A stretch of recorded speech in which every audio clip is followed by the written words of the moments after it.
Parang grabe bigla eh.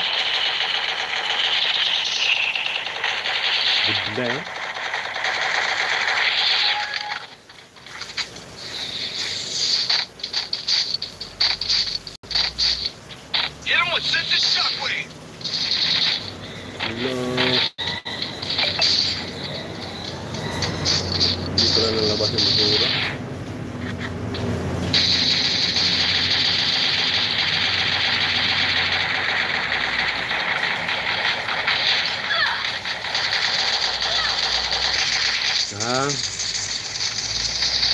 Di mo na kinano? Di mo na pinasi-upload mo ba?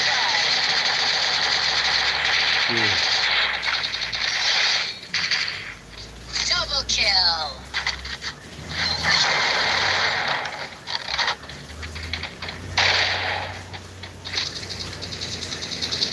Yun na lang sila sa baba.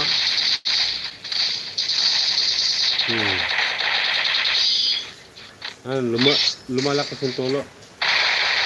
Yung dyan banda sa ano? Ano kayo na? Oo anak. Dating gawi. Parang may Sa ating dapat bahay?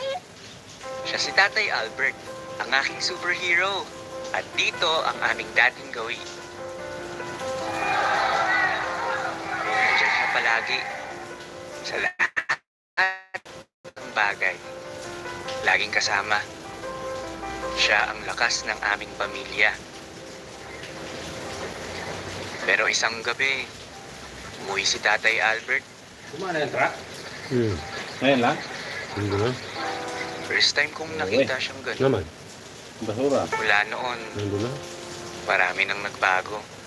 Tay, dating gawi. Anak, huwag muna kayo na. Hello po. Kaya ko po yun. Dumalang ang pagsasama namin ni Tatay Albert. Hanggang nakasanayan ko na mag-isa. Dating gawin. Habang si Tatay patuloy sa pagkayod.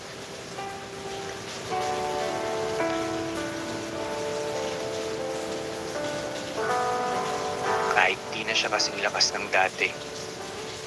Hanggang sa dumating na yung araw na kailangan na naming maghiwalay. Parang bike Ano, sa dating gawi. Ay, siya nga ba na? Para sa pasukat mo na. Uy, Tay! Ito ba yung latest na cellphone? Meron na kayanan po. Second hand lang naman yan eh. Salamat na rin po. Alam kong ginagawa ni Tatay ang lahat ng mga kaya niya para sa amin. Hindi ang gagawin ko. Pero hindi pala yun madali. Ang hirap palang pagsabay ng buhay at paghahanap buhay.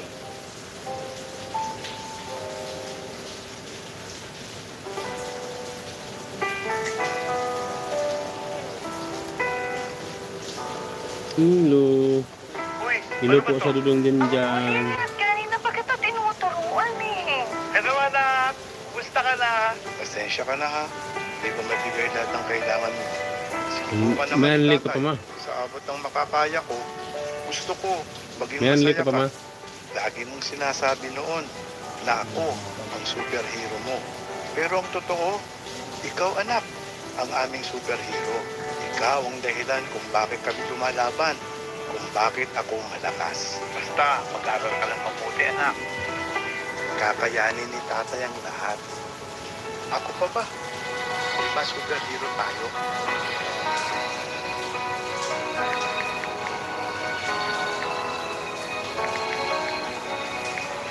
Tay, dating gawin. Sa paborito nating Hindi kapitbahay. na nga makadayang sa tingin. Smart lang. Lagi kong kasama. Mula noon hanggang ngayon. Hanggang ngayon. Meron pa yata ang tawag. Hindi pistingi ma.